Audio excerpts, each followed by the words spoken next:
उद्धारा जगतधारा देई सर्वासार स्वरूपानुसंधान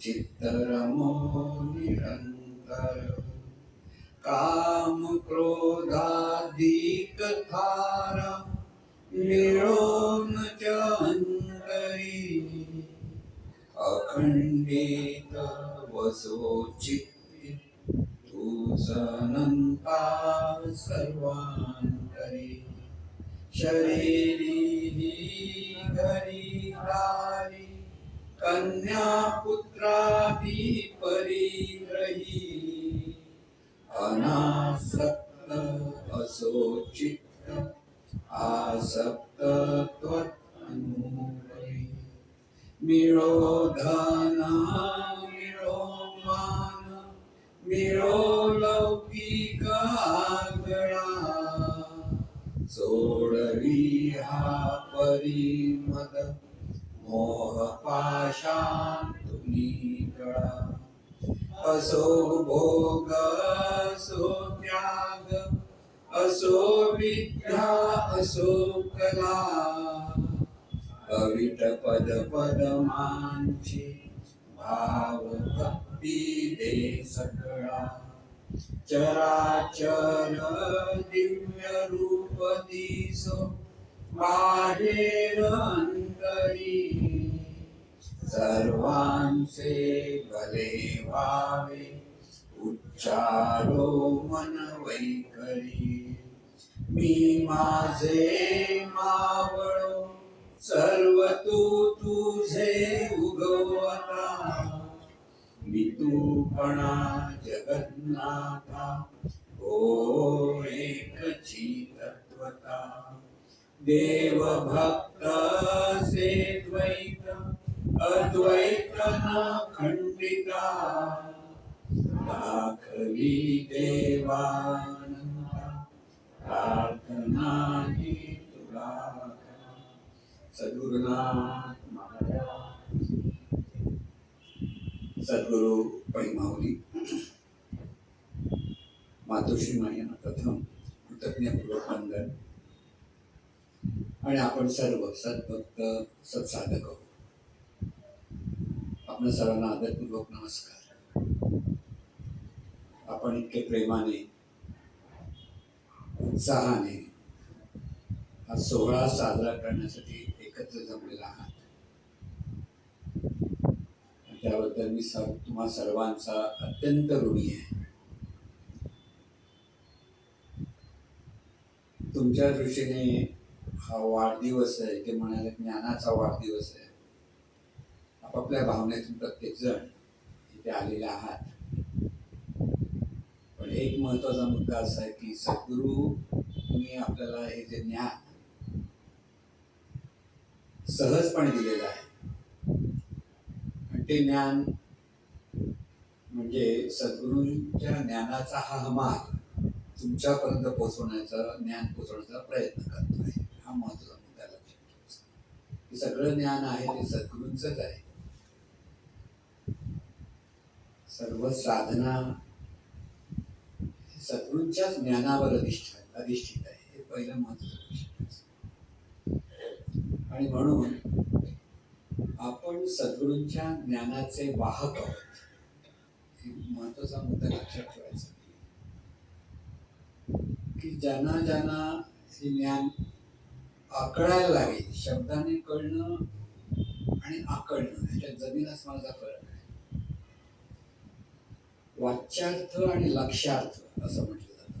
म्हणजे शब्दाचा अर्थ समजणं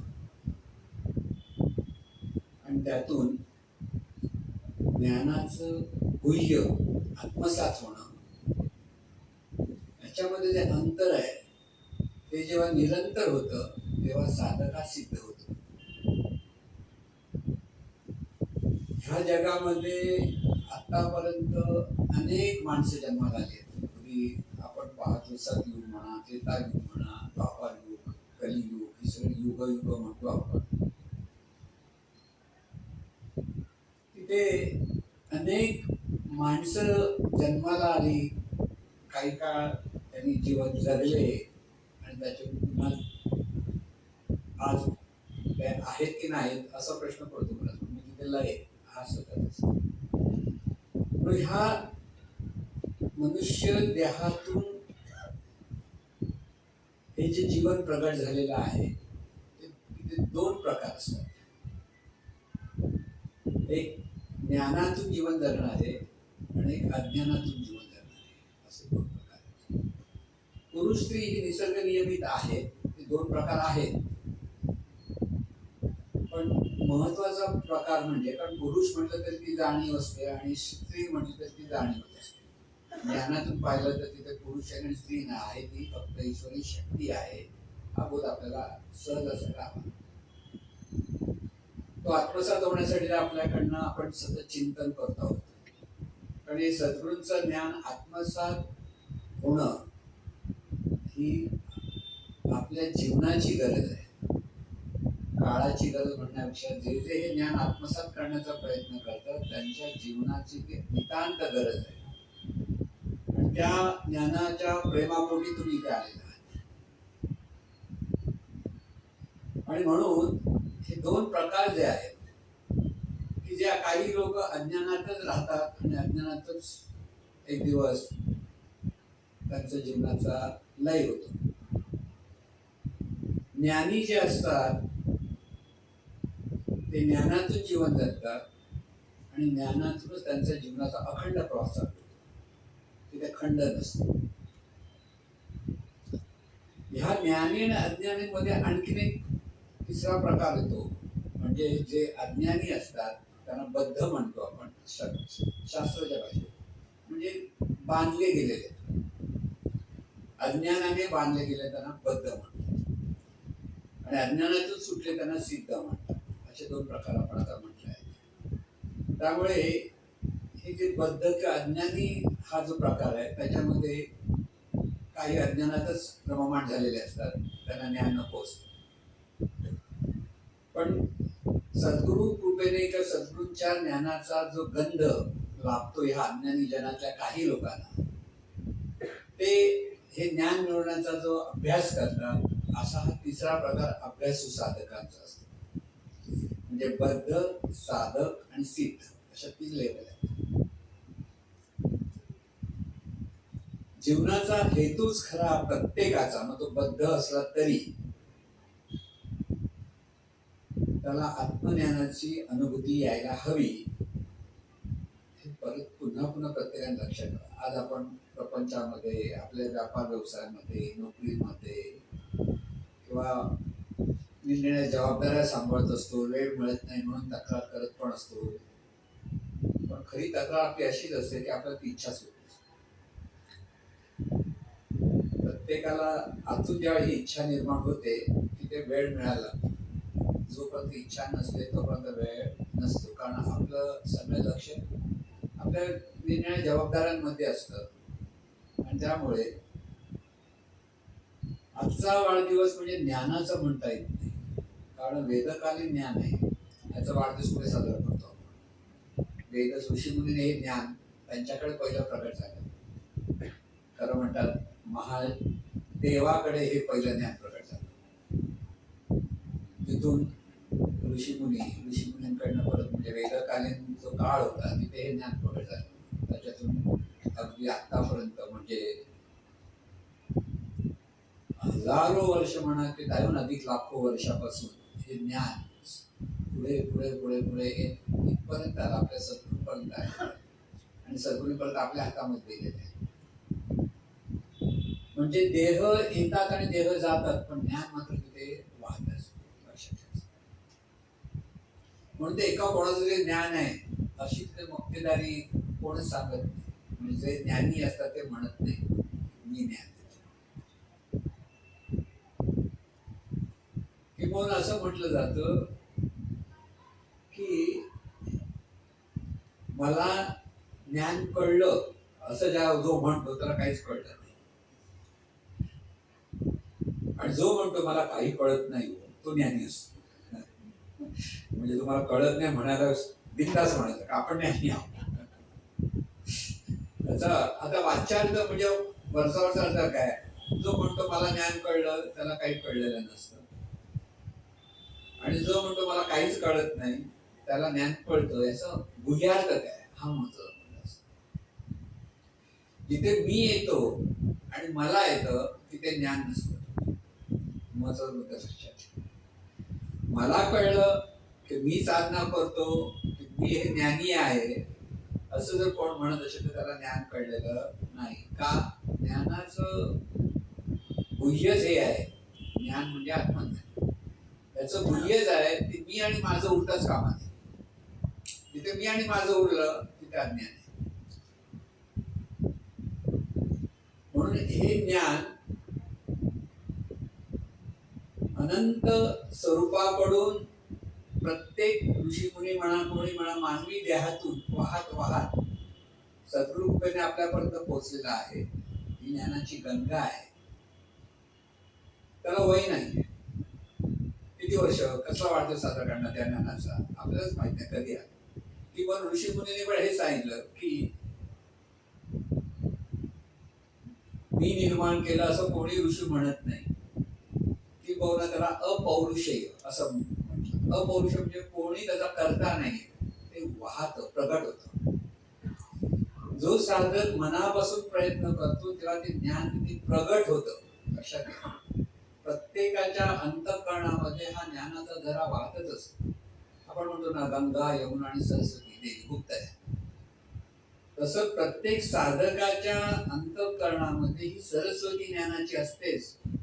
पण जिथे सद्गुरूचा स्पर्श होतो, सद्गुरूच्या ज्ञानाचा स्पर्श होतो, तेव्हा ती सरस्वती नदी म्हणजे ती सरस्वती नावाची नदी गुप्त आपण म्हणतो तशी जे गुप्त आहे प्रत्येकाकडे तिथे प्रगट होतं. तिथे पाठांतर किंवा भरपूर ग्रंथ वाचन केलं म्हणजे झालं असं नव्हे. आपल्याला बऱ्याच लोकांना बरीच हौस असते. जरा सद्गुरूचं ऐकलं की मग आपण मग टीव्हीवरचे चॅनल आजकाल भरपूर आहेत. प्रत्येक मग कोण कोण श्रीचीना बघतं, कोण कोण आणखी कोणाचे बघतं. सगळेजण हे ज्ञान सांगत असतात. असं काही नाही काय हा सांगतो बरोबर आणि तो चूक सांगतो. प्रत्येकाचं बरोबरच असतं. पण जेथून आपण घेतो ज्ञान घेत असतो, जिथे आपण सतत ऐकत असतो तिथूनच घ्यावं असं का म्हणतो. आईच्या हाताचं जेवण आपल्याला नेहमीच आवडतं ना. किती मोठा झालं तरी माझी आई असं जेवण करायची असं म्हणायचं ना. म्हणजे बायकोला राग येतो त्यावेळेला म्हणा अरे आम्ही खाता नाही आईचं कौतुक होतं असं म्हणतात.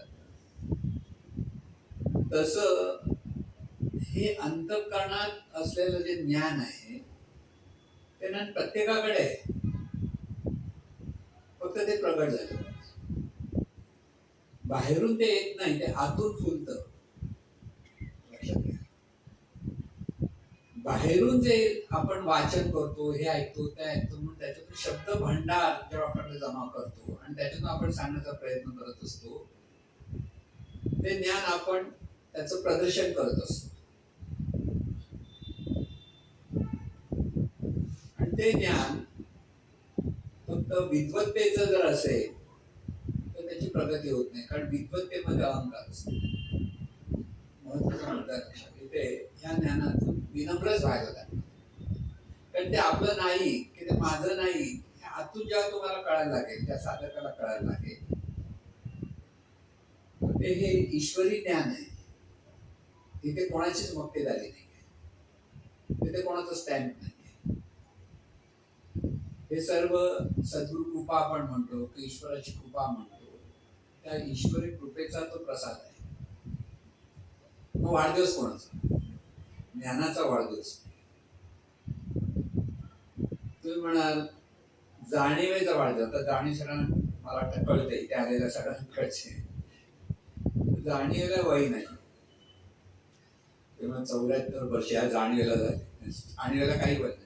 युगाने युग येते, किती ते देह आले आणि किती देह पार परत पुढच्या देहाकडे प्रवास चालूच राहणार. जाणीवेचा पण वाढदिवस. वाढदिवस कोणाचा हो? वाढदिवस हा दृश्य आकाराला आलेल्या रूपाचा वाढदिवस असतो. म्हणजे देह हा दृश्याकार आहे, दृश्य जगत. जन्माला आलं आणि तेव्हापासून वाढत वाढत वाढत हे शरीर त्याला 74 वर्ष झाली, कमी नाही, थोडी नाही झाली. अरे बापरे, 74 वर्ष असं. पण 74 वर्ष असलेल्या माणसाला वाटतं कुठे, मला काय झालेलं माहित नाही, कळतच नाही 74 वर्ष कधी झाली. कारण ह्या जाणीवेला वय नसतं. शरीराला वय म्हणून दृश्य जगत असल्यामुळे आपण म्हणतो वय शरीर आहे की 74 वर्ष कार्य आहे. आता हे शरीर जितकं वर्ष राहील तसे वाढदिवस साजरा होतच राहणार ना. किती वर्ष राहायचं आणि किती वर्ष न राहायचं ठरवणं कोण? परमेश्वराची कृपा. त्याचा विचार करण्याची गरज नाही. आपल्याला हे जे जीवन लाभलेलं आहे तिथे मगाशी सांगितलं ज्ञानी आणि अज्ञानी अशा दोनच जाती ह्या विश्वामध्ये. तिसरी जी उपजात म्हणतो आपण ती म्हणजे साधक वर्ग, जे सद्गुरूंना शरणागत असतात. सद्गुरूंना शरणागत म्हणजे ज्ञानाला शरणागत. जिथे सद्गुरू कोण, देहभावातून जेव्हा शिष्य सद्गुरूकडे पाहतो तर तो माणूस असतो. पण जसा मी माणूस असतो, सद्गुरू माणूस एवढाच. तिथे आदर व्यक्त करतो आपण. पण खरी सद्गुरूची ओळख कधी होईल? आत्मज्ञानी जो शिष्य होतो त्याला खऱ्या सद्गुरूची ओळख असते. म्हणजे खऱ्या सद्गुरूला शरणागत कोण होतो? जो आत्मज्ञान ज्याच्याकडे हे प्रगट होतं तो शिष्य खऱ्या अर्थाने सद्गुरूला समर्पित. कारण आत्मज्ञानी हा स्वतःला मी म्हणायला तयार नसतो. व्यवहारात मी म्हणेल, तू म्हणेल, पण मनात मात्र आतल्या. तिथे हे सगळं परमेश्वराचं कार्य आहे, ईश्वराचं कार्य आहे, हा बोध त्याच्याकडे सतत असतो. माझ्यामुळे चाललंय हे देहभावाचं लक्षण आहे. त्यामुळे सद्गुरू आणि शिष्य ह्या नात्यामध्ये शिष्य हा देहभावात असतो, सद्गुरू हा देवाभावात असतो. म्हणून सद्गुरूकडनं सांगितलेलं शिष्याला सगळंच कळतं असं नाही. शब्दाचे अर्थ फक्त आपण लावतो. पण जितके आपण सद्गुरूंशी निगडीत होतो, सद्गुरूंकडनं पुन्हा पुन्हा ऐकायला लागतो, तसं त्या वाच्यार्थ म्हणजे शब्दार्थ जो असतो त्याचा बोध हळूहळू कळायला लागतो. म्हणून परमेश्वराचं कितीही वर्णन केलं तर ते अपुरं आहे. कारण परमेश्वर जसा आहे तसा तो कळत का नाही? कारण परमेश्वर निशब्द आहे. कोणताही शब्द त्या परमेश्वराचं वर्णन करण्याला असमर्थ आहे. म्हणून साधक जेव्हा सद्गुरूंच्या मार्गदर्शनातून साधनेतून निशब्द होतो तेव्हा त्याला परमेश्वराचा अनुभव होतो. वर्णन करून परमेश्वराचा अनुभव येणं शक्य नाही. दिशा दाखवतो, शब्द घेतो. ज्यावेळेला प्रबोधन आहे त्यातून दिशा दिली जाते, असं पहा, असं तसं. पण साधकाला अंतर्मुख होऊन जेव्हा तो अंतर्मुख होता होता होता तो निशब्द होतो. तो कुठे आहे त्याला कळत नाही. त्याला काहीतरी आहे एवढं कळतं, पण ते नेमकं काय आहे हे कळत नाही. तिथे कसल्या शब्दाचं वर्णन राहत नाही. आणि तिथे निवांतपणा असतो. निराकार म्हणून जे तत्व आहे त्या निराकाराची जेव्हा एकरूपता येते तिथला अनुभव सांगता येत नाही. त्याला शब्दाने आपण किती जरी वर्णन केलं तरी ते सांगणं आपल्याला जमणार नाही. कारण शब्द हे दृश्य जगत आहे. दृश्य जगत हे आणि दृश्य जगताचं ज्ञान हे शब्दाने वर्णन करता येतं. पण परमेश्वरी शक्ती ज्याला आपण चैतन्य शक्ती म्हणतो ते ज्ञान शब्दाच्या पलीकडे जाऊन घेता येतं. शब्द कमी पडतात म्हणून शब्दामध्ये जास्त गुंतायचं नसतं. एकदा बोध कळला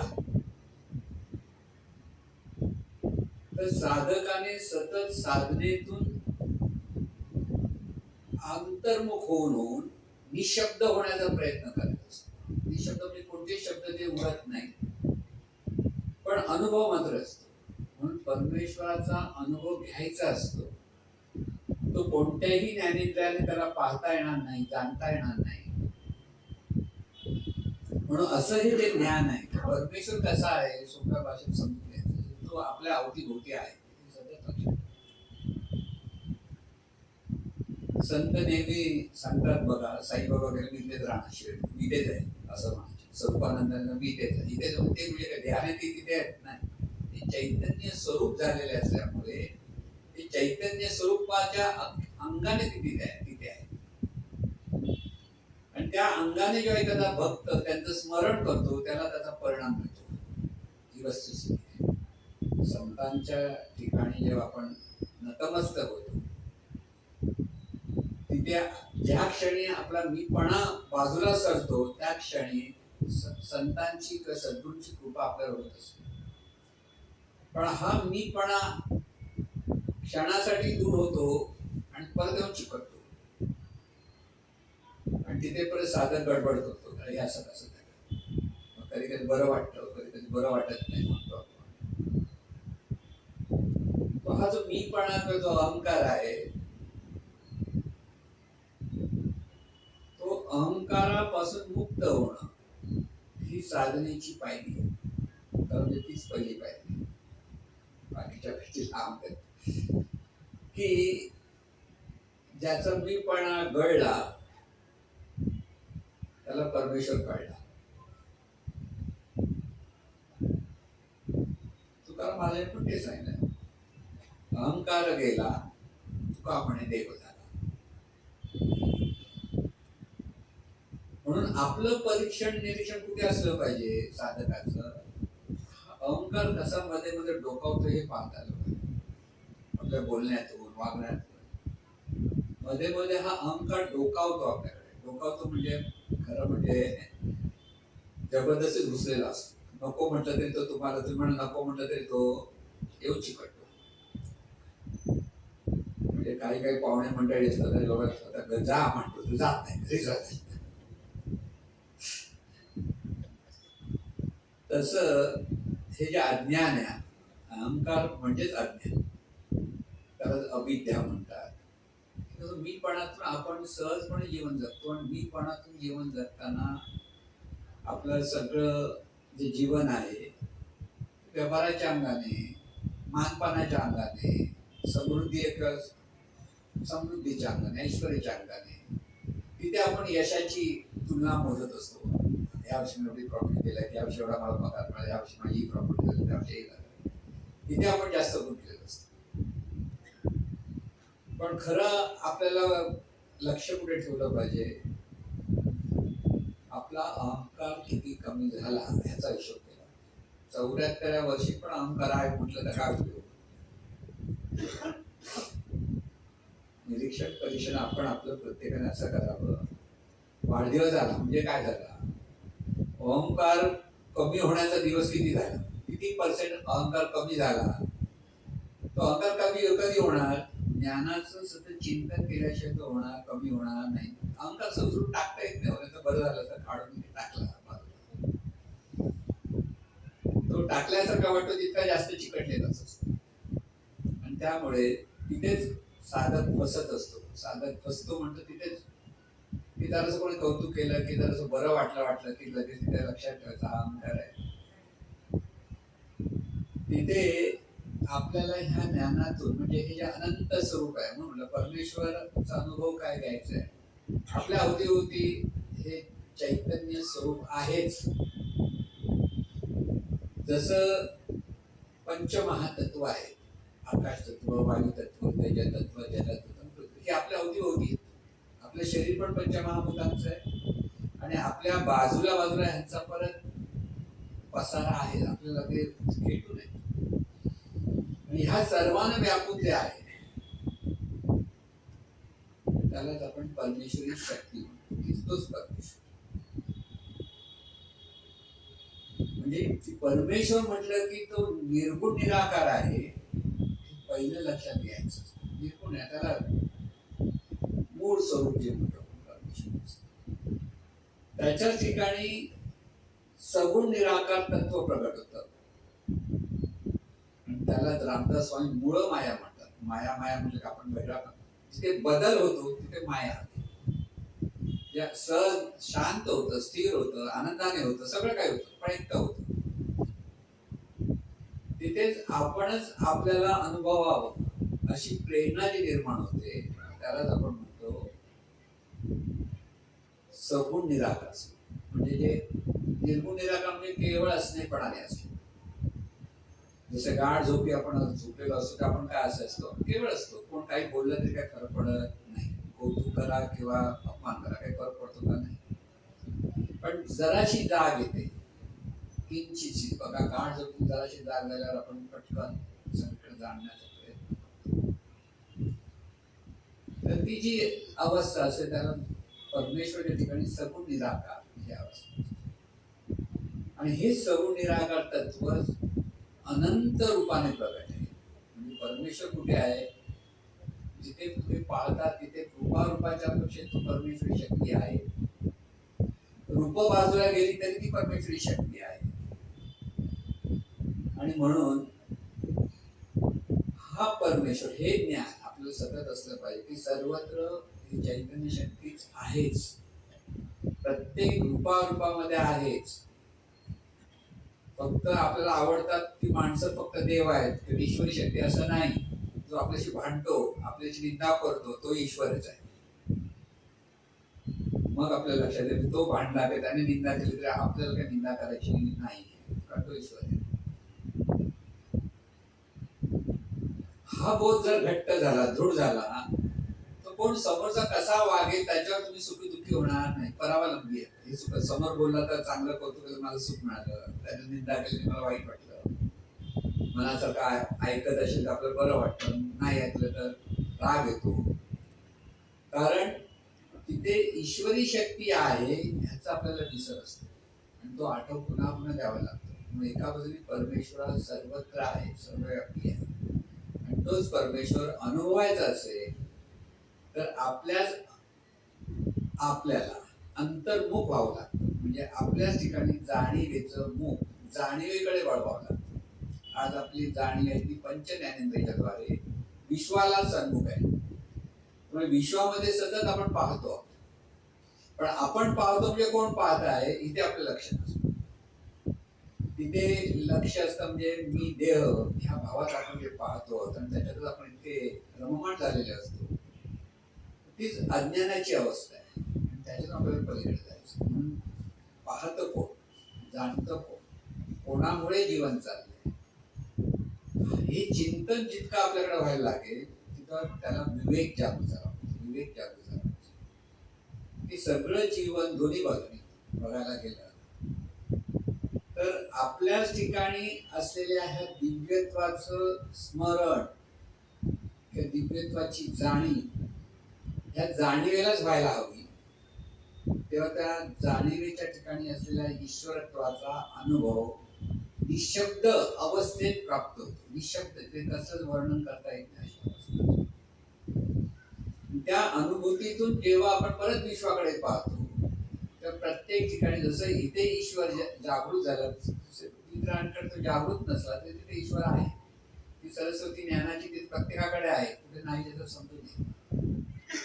हे लक्षात आलं की आपण विनम्र होतो. ज्ञानातून विनम्रता येते, अज्ञानातून अहंकार असतो. नेहमी गोष्ट लक्षात.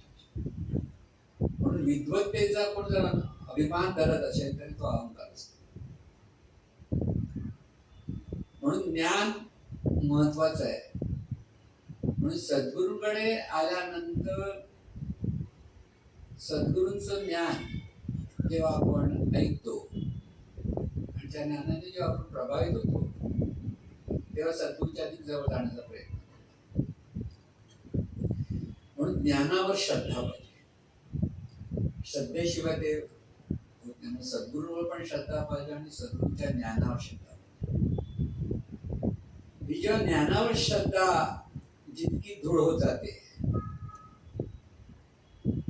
तेव्हा तिथे सद्गुरु भाव जागृत होतो.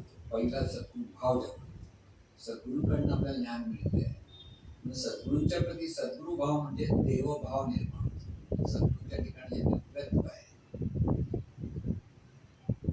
तिथे ज्ञान, श्रद्धा आणि भाव म्हणजे जो आधी अज्ञानी आहे त्याला ज्ञान मिळतं सद्गुरूंच्या कृपेने. ते ज्ञान पहिलं खूप समजतं असं नाही, थोडस काहीतरी समजल्याचं का वाटतं. तिथे श्रद्धेने ते ज्ञानाचा अभ्यास पुन्हा पुन्हा साधक करायला लागतो, तर तो साधक सुरू होतो. ज्ञानातून श्रद्धा आली की साधकाची तिथे जो अज्ञानी आहे तिथे साधक वृत्ती निर्माण होते.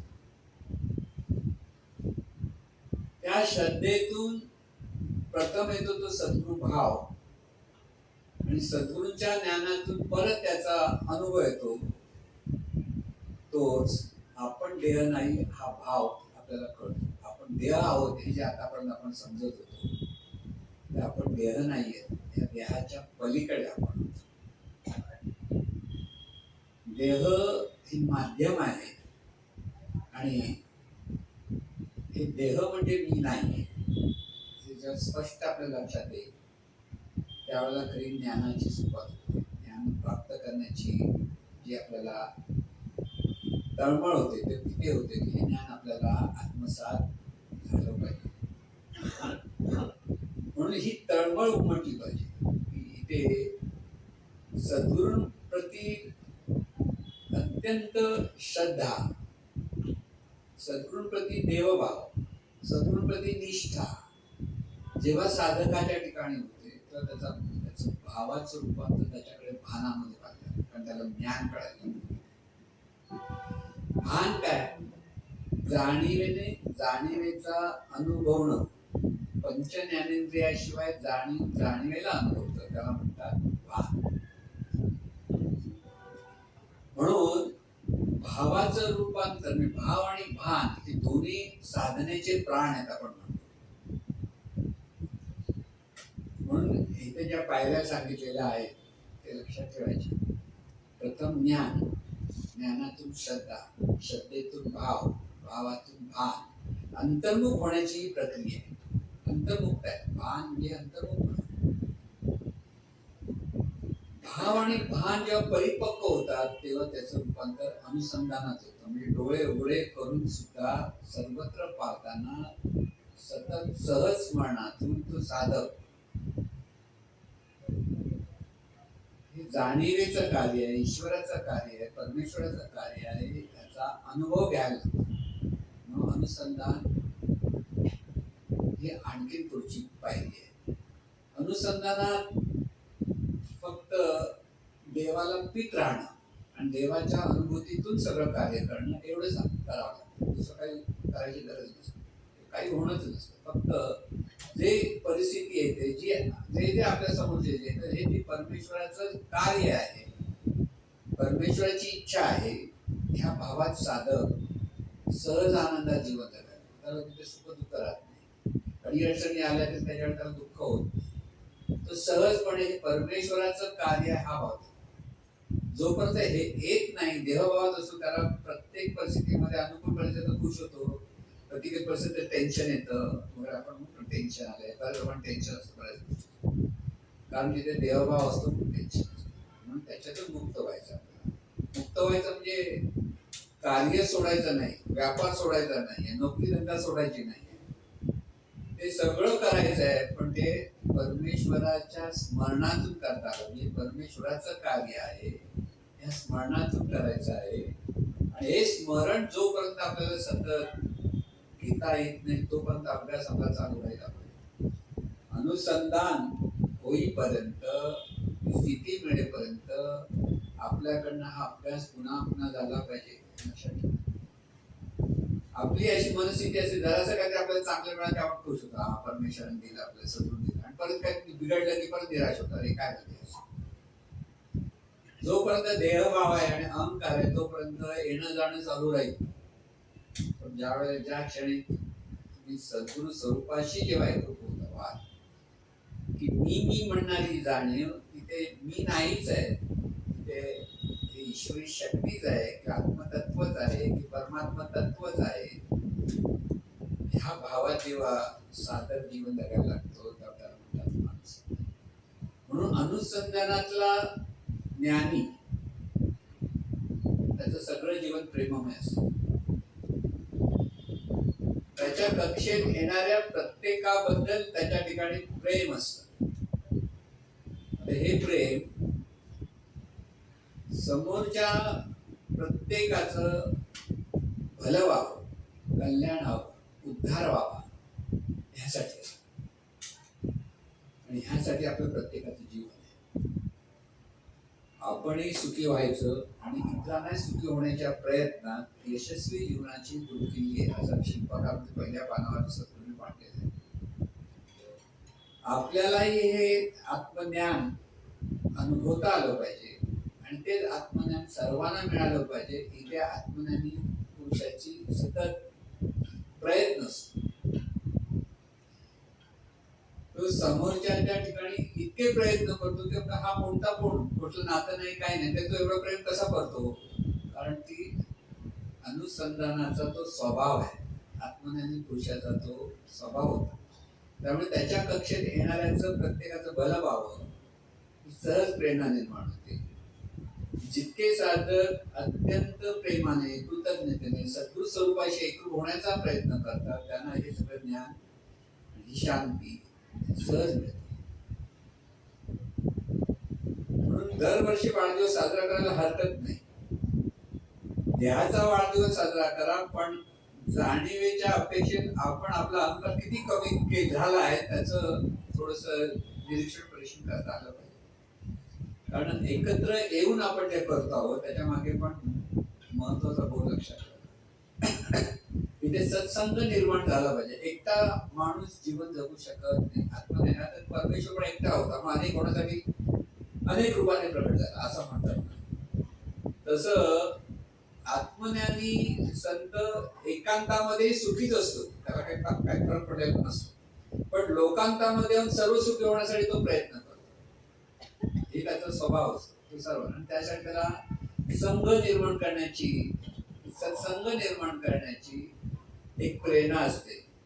म्हणून जे जे साधक ह्या सत्संगामध्ये येतात, कोणतेही सद्गुरू तत्व जिथे असतं, आत्मज्ञानी पुरुष जिथे असतं, ते आत्मज्ञानी पुरुष असावा लागतो आणि त्याच्या अवतीभोवती जो संघ निर्माण होतो त्या संघातला प्रत्येक जण ह्या आत्मज्ञानाच्या दिशेने प्रवास करायला लागतो. कळत नव्हतं, पटकन कळत असं नसतं, पण हळूहळू आपली प्रगती झाली आहे नंतर बघितलं कळत. आणि त्याच्यातून खरी मानवी जीवनाचा उन्नती अवस्था आहे, मानवी जीवनाचा उत्कर्ष आहे. लक्षात देहाच्या अपेक्षेत सगळी आपली कर्तव्य धर्म आपल्याकडे झालीच पाहिजे, पण हे जीवन जे परमेश्वराचं आहे त्याला न्याय दिला पाहिजे. नाहीतर किती वेळा जन्म यावे आणि किती वेळा व्हावे कधी अशी अवस्था. आणि म्हणून आजचा जो दिवस आपण जो एकत्रपणे आलेलो आहोत ते म्हणजे हे जे ज्ञान आहे, त्या ज्ञानाची जी आपल्याला ओढ आहे, ते ज्ञान आत्मसात होण्याची जी तळमळ आहे, ते त्याचं एक प्रगट रूप आहे. लक्षात ठेवायचं. अगदी नवीन नवीन कोणीतरी आलेले असतील, कोणी कोणी ऐकलेलं नसतील, पण हे असं काहीतरी वेगळं ज्ञान आहे हे त्याच्या तिकडे जाणीव निर्माण होते. कारण हे ज्ञान कधी जात नाही. हा ज्ञानाचा प्रभाव हा प्रत्येकावर होत असतो आणि त्याच्यातून हा आनंद प्रत्येकाला प्राप्त होणारच. आजही काही लोक खूप व्यापारात गुंतलेले असतील, पैसा कमवण्याच्या मागे लागलेले असतात. म्हणून पैसा कमवायचा नाही असं आपण जीवन कधी म्हणत नाही, पैसा मिळवा, पण त्याचबरोबर हा अभ्यास अत्यंत आवश्यक आहे. आज आपण सगळ्या सुस्थितीत आहोत, सगळ्या आहोत पण वाटत नाही, पण ज्या वेळेला अडी अडचण येतात त्यावेळेला मात्र आठवण काय झालं, त्यावेळेला टेन्शन येतं, त्यावेळेला दुःख होतं, त्यावेळेला शरीर प्रकृती बिघडते. त्यावेळेला ज्ञानाची जी गरज आहे आपल्या प्रत्येकाला ते कळेल. ते कळेपर्यंत थांबू नका. आत्ताच आपल्याला ह्या ज्ञानाचा, म्हणून तहान लागली की विहीर खणली तर त्याचा उपयोग होत नाही. विहीर खाण्यापर्यंत प्राण निघून जाते तहान. आधीच विहीर खणून ठेवत पाणी पण असलं पाहिजे, तहान लागली की लगेच पिता आलं पाहिजे. आणि म्हणून सद्गुरूंचं जे आपल्याला हे ज्ञान प्राप्त होत आहे त्याचा सगळ्यांनी पुरेपूर फायदा घेतला पाहिजे, लुटलं पाहिजे प्रत्येकाने. ज्याला ज्याला जे प्रश्न आहे, ज्याला ज्याला शंका आहेत, कुशंका आहेत, त्या प्रत्येकाने उत्स्फूर्तपणे विचारलं पाहिजे, तरच हा ज्ञानाचा अभ्यास वाढत जातो.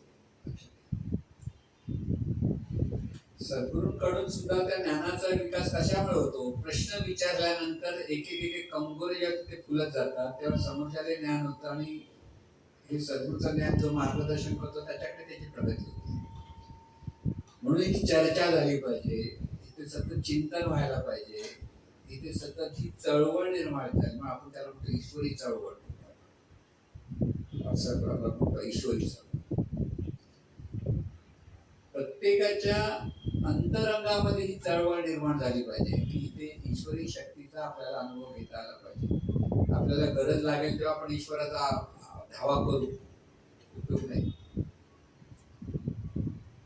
पण जिथे इथे ज्ञान मिळते तिथे ते आत्मसात करण्याचा मनापासून प्रयत्न केला पाहिजे. जमेल न जमेल ह्याची काळजी करायची नाही, प्रयत्न करत राहायचा. आणि करता करता हे ज्ञान कधी आपल्याकडे प्रकट झालं हे कळणार नाही. तिथे शांती सुख समाधानाने कसं राहायचं हा अनुभव आपल्या प्रत्येकाला.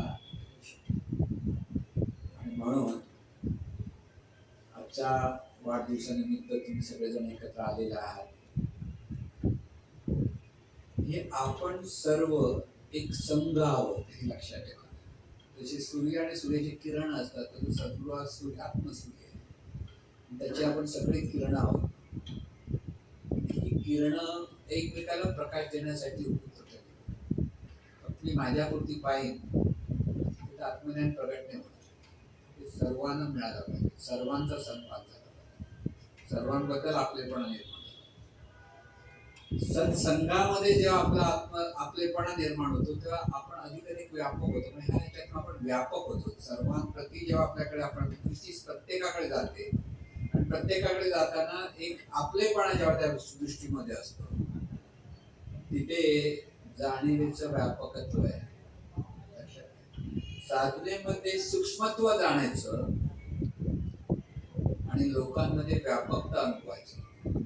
जो सूक्ष्म आहे तेच तत्व सर्व प्रत्येक रूपामध्ये आहे हे जेव्हा आपण अनुभवायला लागतो तर ते व्यापकत्व अनुभव. व्यापक व्हायचंय, संकुचित नाही व्हायचं. सूक्ष्म झालं की व्यापक झालं पाहिजे. म्हणून साधना पण हवी आणि परत सर्वांची आपलेपणाचा जो प्रत्येकाच्या भलेपणाचा विचारातून प्रत्येकाचा सन्मान आपल्याकडे व्हायलाच हवा.